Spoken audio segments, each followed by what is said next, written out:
you're back. You left in a hurry last time. Is everything okay? Everything's fine, just, it's a little hard to explain. Would you mind taking part in a little experiment with us? An experiment? That came out of nowhere. I'm listening, though. What do you need me to do? Could you make a wish? You want me to make a wish? Is that a new Sub-Zero's festival tradition or something? Less questions, more wishing! Okay. My wish. Okay. I'm a little nervous saying this out loud, but I want Miss Dunyarzad to be happy. Oh. I noticed earlier that she looked a bit down, and she wasn't really talking to anyone. She just doesn't seem like herself. She's always so gentle and kind, and all the kids love her. I've also wondered if the reason she asked me to be Fairest Knight of Flowers is because I'm special to her, or something. So, you have a crush on Dunyarzad? Oh, is it that obvious? After what I just said, I guess it is.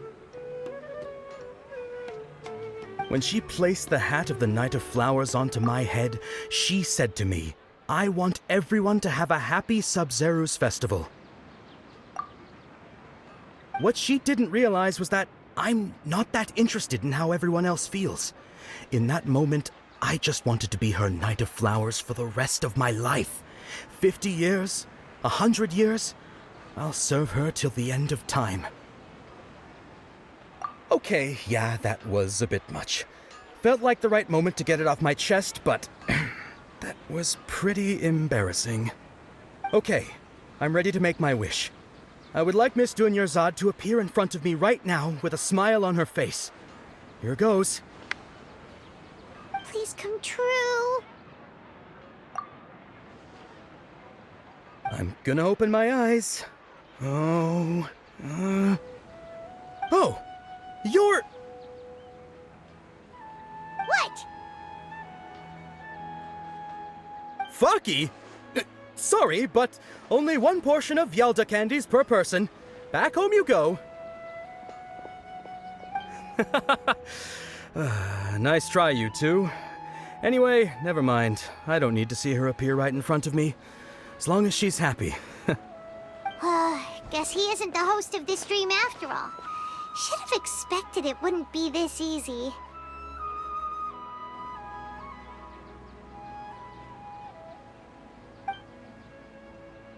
It seems like everyone who knows Dunyarzad loves her, but none of them has any idea that she... My lady, step back. That sounds like Dia! Oh, right. This is when Dunyarzad bumps into the kidnappers. Huh? But Dia can handle them. Hey, Traveler!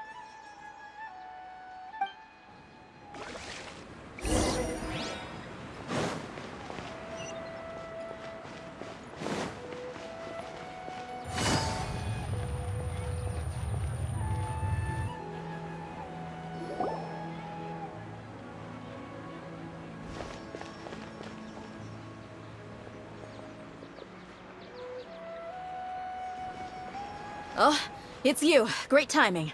Please take... Hey, this is my job. The homie Yanni's pay me, not you.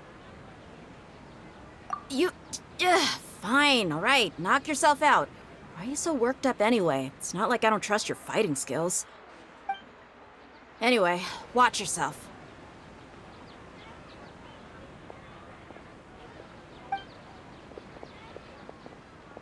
So you got yourself some backup. Suit yourself. You're going down! A new punching bag. Gotcha! One with nature. Stabilize! I'll be back. You want this one? I'll take my leave. Access denied. Traveler, were you just taking your anger out on those guys? You and Nahida both. Dunyarzad wouldn't want to see you two like this. Oh, and speaking of her, Paimon just remembered something. Remember how during the first Sub-Zero's festival, before the Samsara started, we came here with Dunyarzad because she wanted to pick something up? She said it was because she had forgotten something. Okay, so Paimon's memory is working so far. Anyway, Paimon also remembers that she is staying somewhere around here. She pointed it out to us the night before the Sub-Zero's festival. Yeah, even if it's only a tiny clue, it'll probably still help us more than this needle in a haystack search.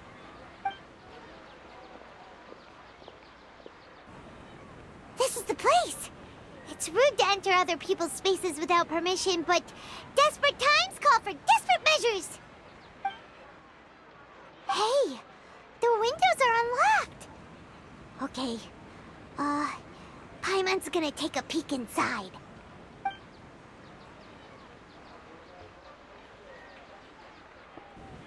This was only a temporary residence, so there was pretty much nothing inside except this book on the table. Should we open it?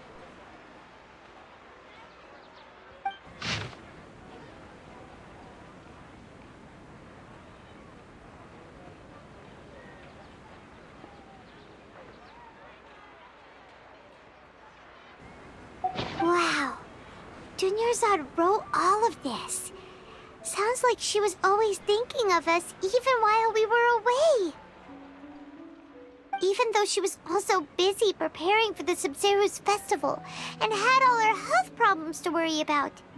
She must have wanted to give this to us as a gift on the day of the Sub-Zero's festival, right?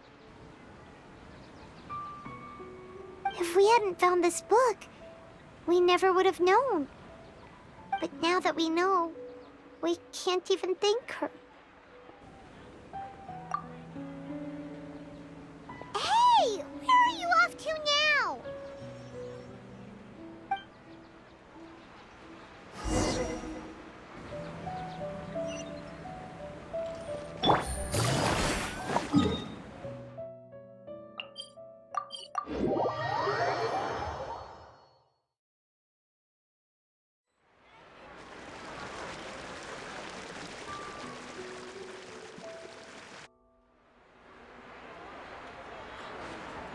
It's Dunyarzad's puppet.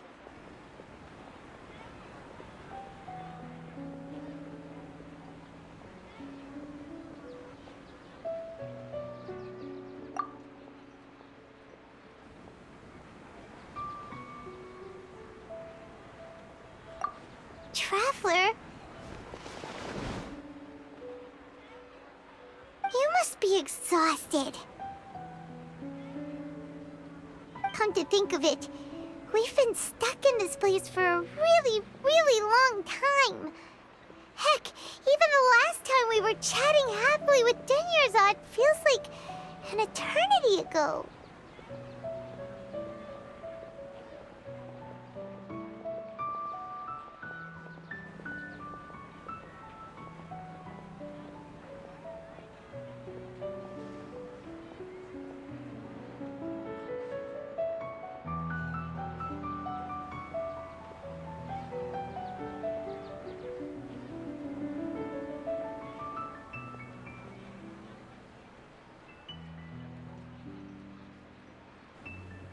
Paimon still remembers when we were sitting here, and the way her eyes sparkled when she talked about Nilou's Dance of Sub-Zeros. There will always be frustrations in life, but I know that the point of living is not to leave behind any regrets.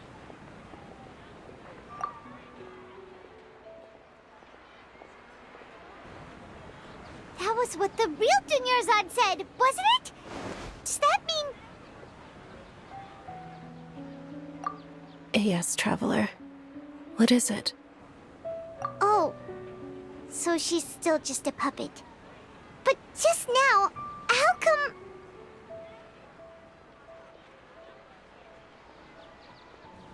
What? Where are we going this time?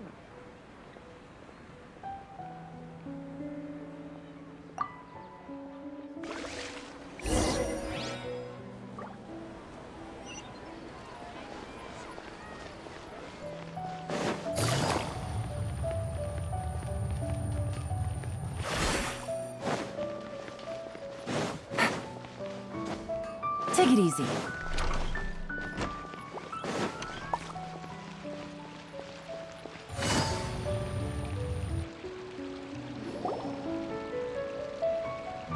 If you continue to resist, we will have to order an investigation into every single event organizer.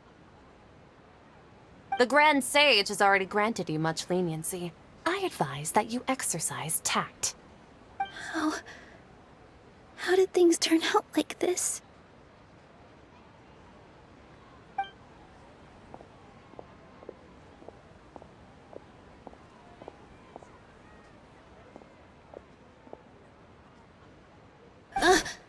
Traveler?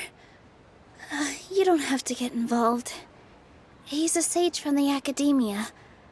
I don't want to drag you into this. Traveler. Traveler? What the heck are you doing? If you get arrested by the Academia, that's another day gone to waste!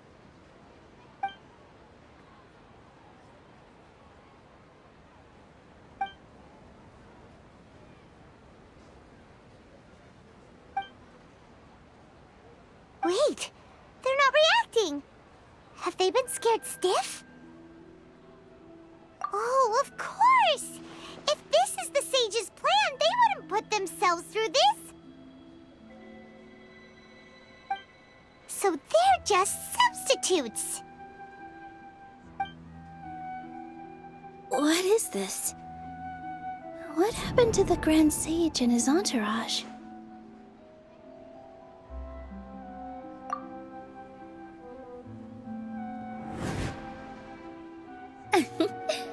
Like I said, they symbolize the goddess of flowers. It's just a shame that all the real Padisaras went extinct after her death. Yes. The Greater Lord brought forth new Padisaras in memory of the goddess of flowers. But she ultimately could never truly replicate that beautiful shade of purple.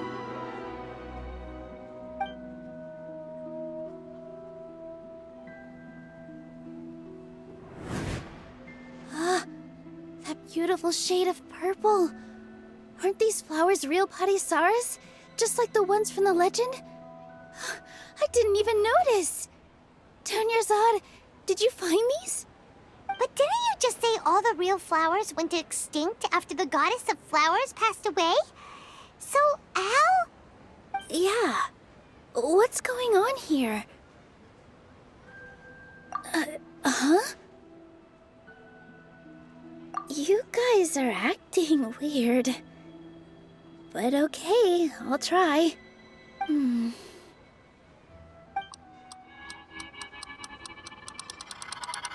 Hey!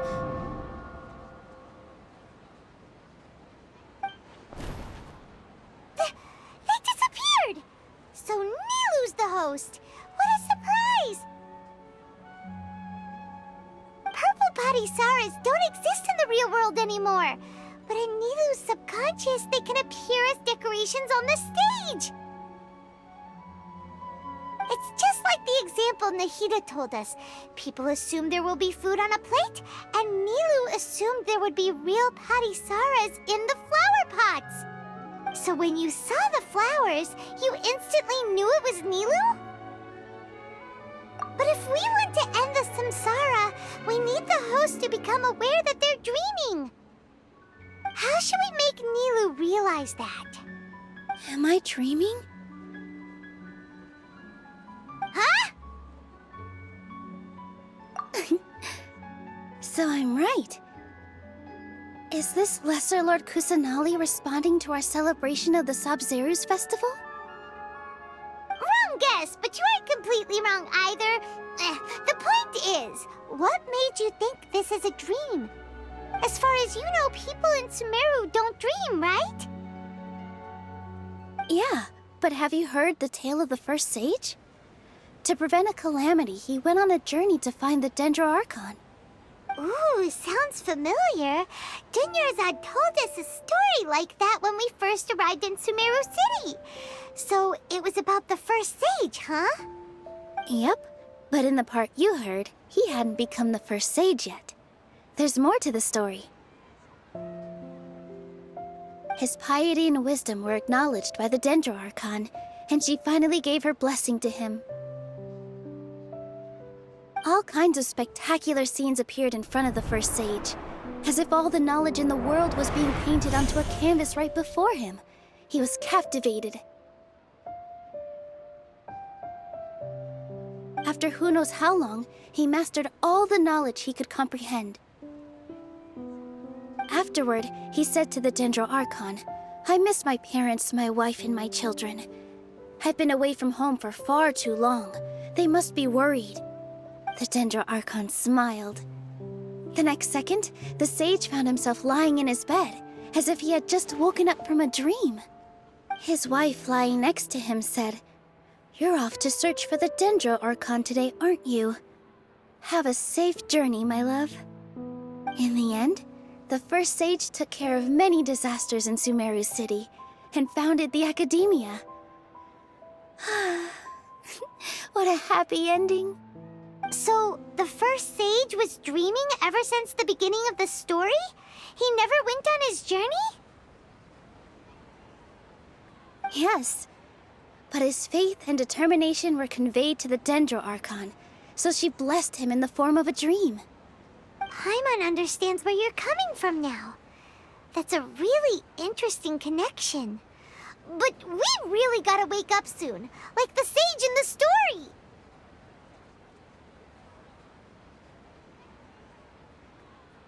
I see. Well, it just so happens that today's Sub-Zeru's festival is almost over too.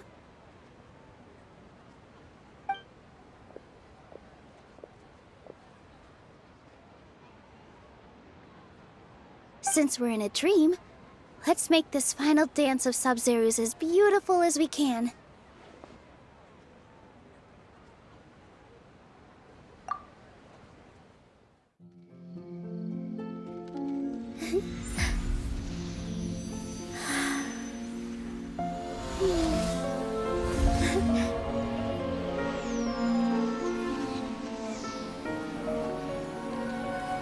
The wait is over, everyone. I dedicate this to our god, the Dance of Sub-Zerus.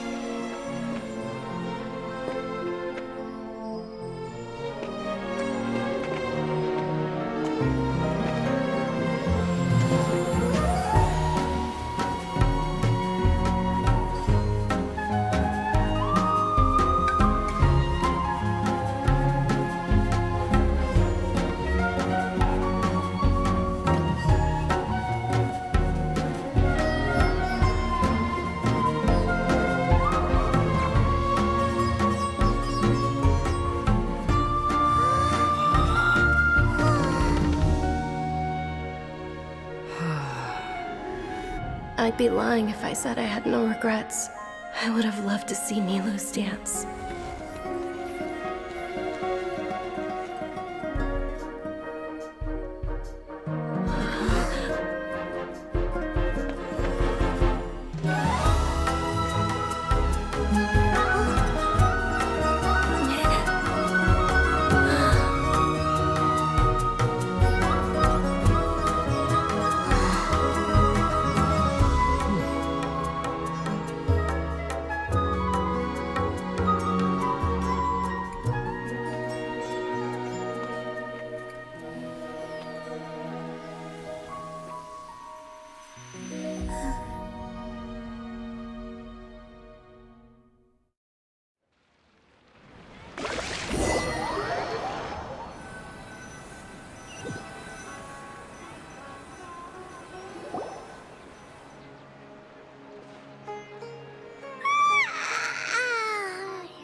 Traveler. Oh, Paimon feels like she's been asleep for the longest time. Paimon's head feels super heavy. Did we oversleep? Do you even remember going to sleep last night? Paimon thinks it was after the Sub-Zero's festival. The Sub-Zero's festival! Have we finally escaped from the Sub-Zero Samsara? Quick! Take off your Akasha terminal!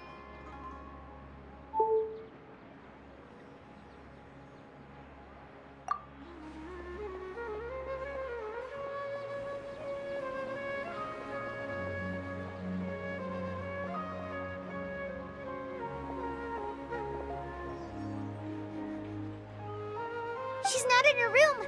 What happened? Huh? What usual spot?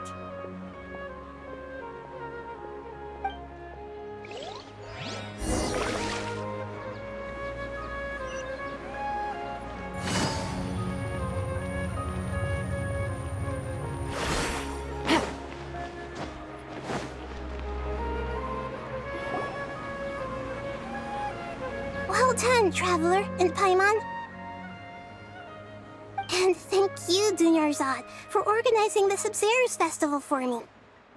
I'm sorry, who are... Dunyarzad! You're okay! Oh, don't scare us like that! Oh, Traveler Paimon. I have something amazing to tell you. I just had a dream, and I saw Nilou performing the dance of Sub-Zeros.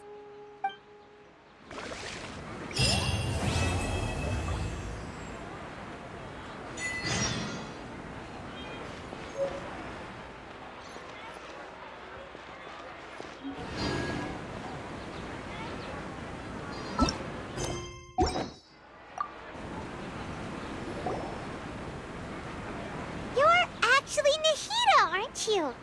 Paimon felt like Catherine was acting weird when we met at the Sub-Zero's festival. And Dunyarzad, did you save her? It's a really long story. We shouldn't disturb her. Her consciousness is still weakened. Let's chat somewhere else. How about by the Traveler's favorite bench?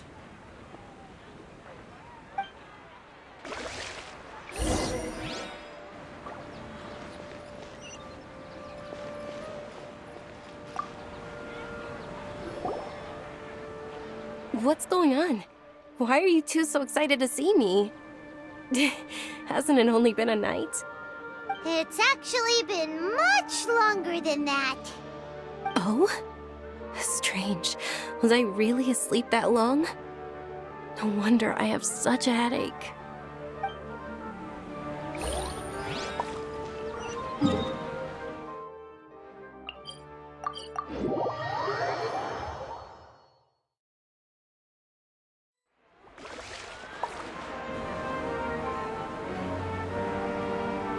Let's talk about Dunyarzad first. It's such a relief that she's all right. After we parted on the last day of the Sub-Zero's festival, I left the city and saw what the Traveler had described. Among the countless dreams, I found one that was growing fainter and fainter. This proved my suspicion. Once Dunyarzad could no longer bear the Akasha harvesting her dreams, her consciousness began to dissipate. But this also meant it escaped the Akasha's control. Such a small fragment of consciousness can't last for very long, though. It will return to its original dream, where both will gradually fade until they completely disappear. I used all the power I had to keep her dying dream alive as long as possible, but it still wouldn't have lasted for much longer if it hadn't been for you two breaking the samsara. So it looks like we did manage to save Dunyarzad in the end. Not a moment too soon. Huh? Why are you two smiling so happily? I thought you'd be so moved that you'd start crying. I need to spend more time observing human emotions. Both are fine. Everyone reacts differently. All right. You two must have a lot of other questions for me, right? After all, you saved my faithful believer. As your reward, I will answer any and all questions. At the Avidia Forest, there was this incense that made the traveler fall unconscious and dream of a huge tree and a red sky. You also heard someone's voice, right? It said world and forget me. Yeah, so you do know! We've been wanting to ask you what that was about, and if the red sky was related to Conria. It seems like the traveler established a connection to Irminsul. That was a message left by Greater Lord Rukkhadevata's residual consciousness in Irminsul. Perhaps her last memory before she died. As you two probably know, Greater Lord Rukkhadevata disappeared after the disaster in Conria. The timings of these events do line up, so your suspicions are reasonable. A message from Greater Lord Rukkhadevata? We thought it was from the Scarlet King. The Scarlet King? That god who died even longer ago? Some present-day desert dwellers still worship him. You probably just heard some of their conspiracies. Okay, so what does the message mean?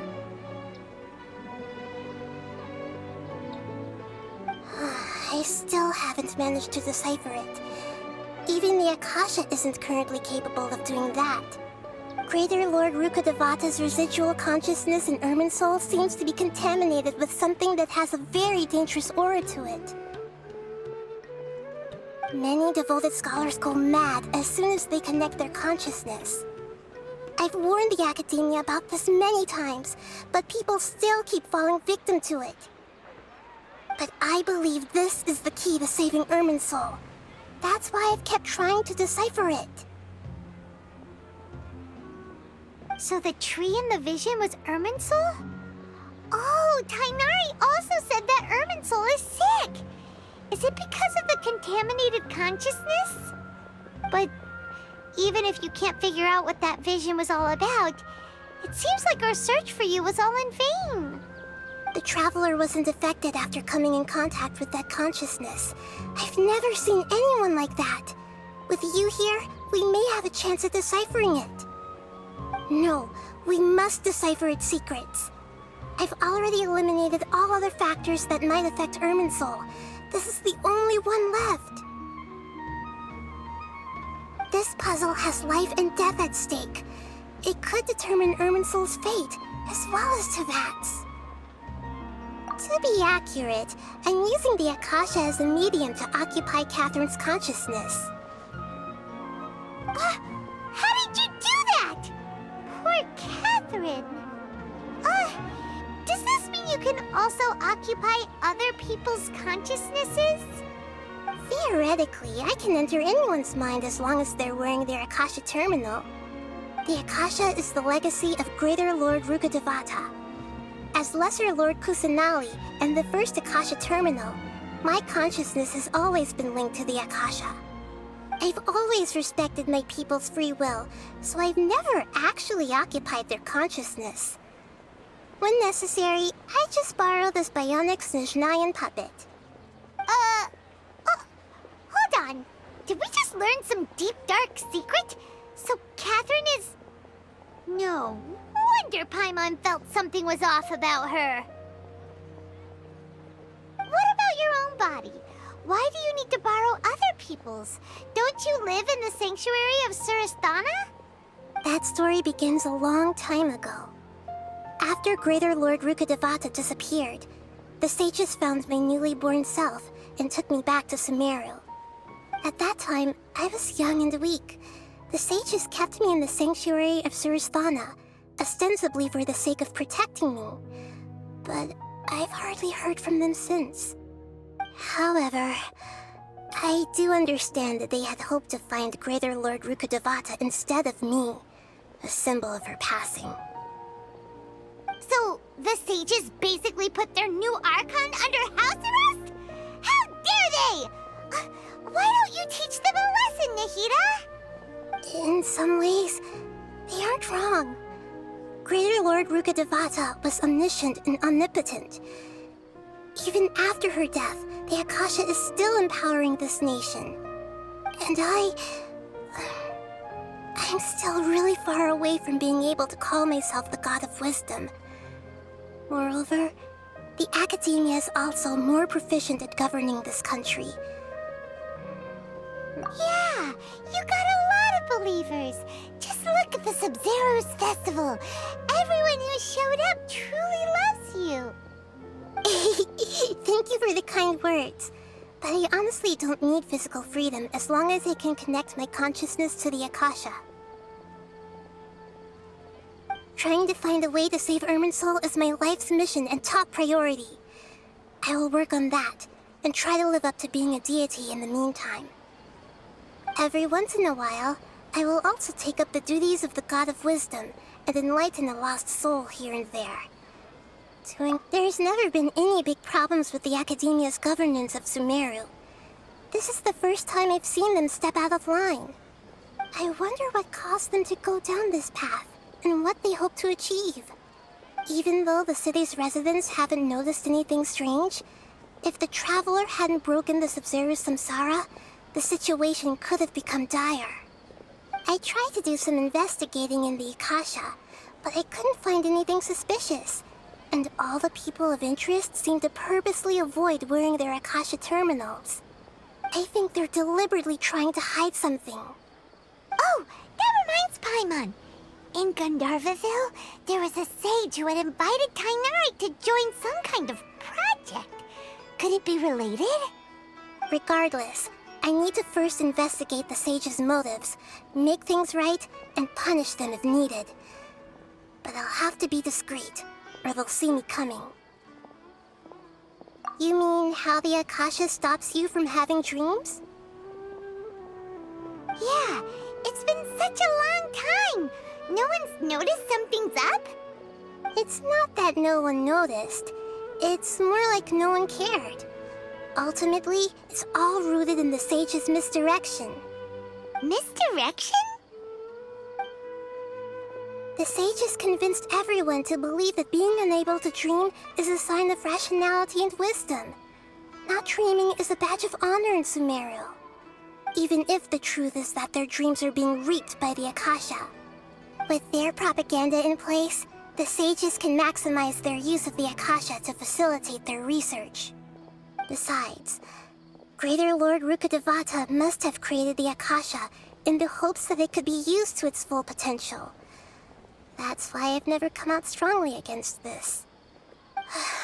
Anyway, the perspective advocated by the sages drowned out any voices of doubt. By now, even those who never use Akasha terminals find it too shameful and embarrassing to talk about their dreams. Got it!